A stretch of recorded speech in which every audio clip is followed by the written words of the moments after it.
হামের প্রাদুর্ভাবে সারা বাংলাদেশে লাখো লাখো শিশু আক্রান্ত হয়েছে।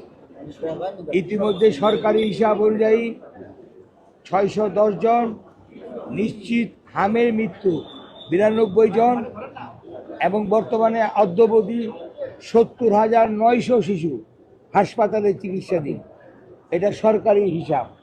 বেসরকারি হিসাবে আরও অনেক। তৎকালীন অন্তর্বর্তীকালীন সরকার তাদের কাজের অবহেলার কারণে ব্যক্তি স্বার্থ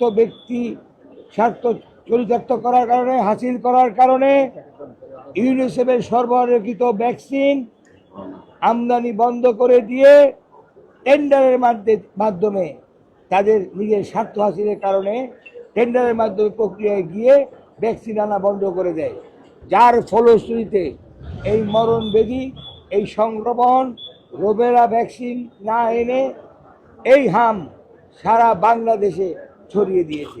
রূপায়ণ lake castle, welcome to the land of piece.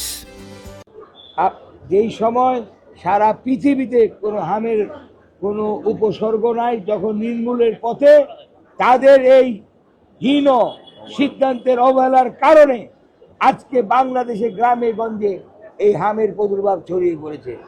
আমি আমার দায়বদ্ধতার খাতিরে আমার এলাকায় অনেক শিশু মারা গেছেন। আমি নিজেকে একজন সংসদ সদস্য হিসাবে আমি মনে করেছি এটা প্রতিবাদ করার দরকার।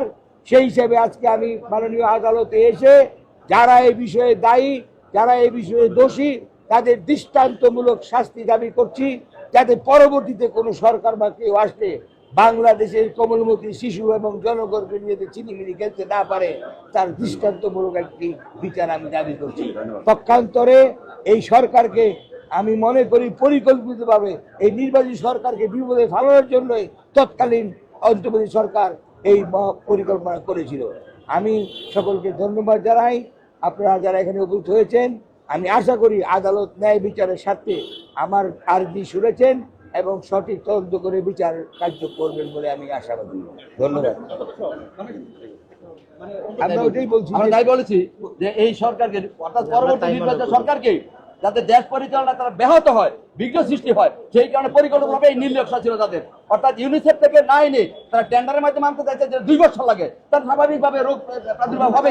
সেই প্রাদুর্ভাব সৃষ্টি করে গেছে বিগত সরকার, অন্তর্বর্তীকালীন সরকার। এই সরকারকে বিপদে ফেলেছে, এই সরকার বিব্রত করতে ফেলেছে, এই সরকারকে হওয়া প্রতিপন্ন করেছে।